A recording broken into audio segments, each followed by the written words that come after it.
البيت الذي ستسلط نحوه الأضواء في موقعة كبيرة تجمع المنتخب المغربي بنظيره الفرنسي. بالنسبة لآخر الأخبار الواردة، احتمال كبير أن يغيب نايف أكرد الذي لم يتدرب يوم أمس، لم يظهر في التدريبات الأخيرة. بالنسبة لمزراوي، هناك أخبار تشير إلى إمكانية مشاركته في هذه المباراة بعد أن غاب عن مباراة البرتغال وعوضه يحيى عطية الله، وبالتالي غالبا ما سيكون في الجهة اليسرى للمنتخب المغربي وجها لوجه أمام عثمان ديمبélé الذي يعتبر واحد من المفاتيح الأساسية لمنتخب فرنسا. أيضا أشرف حكيمي الذي شاهدناه يوم أمس في 15 دقيقة دائما نقولها التي يتاح لوسائل الإعلام لتصويرها وحضورها في التدريب الأخير لكل المنتخبات. أشرف حكيمي يوم أمس شاهدناه يتدرب أو يتحرك على الدراجة الهوائية ولم نشاهده يتدرب مع الجماعة، لكنه غالبا ما سيكون حاضرا اليوم في مواجهة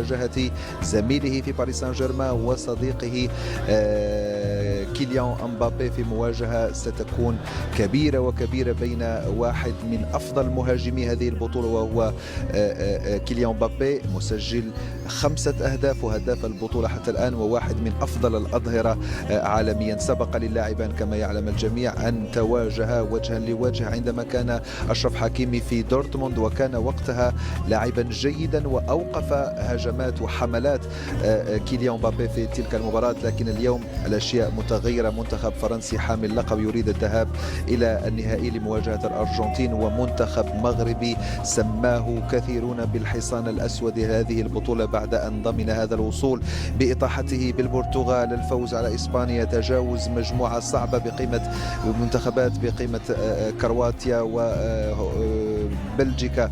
فبالتالي ستكون هناك ثنائيات كثيرة. يعلم الجميع أن عدد كبير من لاعبي المنتخب الفرنسي منهم المغربي منهم من ولد وتكون ولعب في فرنسا، وبالتالي متعودون ويعرفون أسلوب اللاعب الفرنسي وعقلية اللاعب الفرنسي بشكل عام. أيضا وليد الركراكي سبق وأن جاور مثلا جيرو في نادي غرونوبل ولعب في الدوري الفرنسي. نايف أكرد الذي تحدثنا عن غيابه قبل قليل لعب أيضا في رين، وبالتالي ستكون مواجهة دعني أسميها كتاب مفتوح بين منتخبين يطمحان إلى التحول إلى المباراة النهائية. الأجواء لا زالت كما هي، تفاؤل كبير في صفوف المنتخب والجماهير. لم يعد أي شيء ممكن مستحيل بعد أن تمكن المنتخب المغربي من الوصول إلى النصف النهائي، وسيناقش هذه المباراة بنفس الأسلوب بنفس الطريقة وبتقريبا نفس العناصر التي ساهمت في هذا الوصول لنصف النهائي.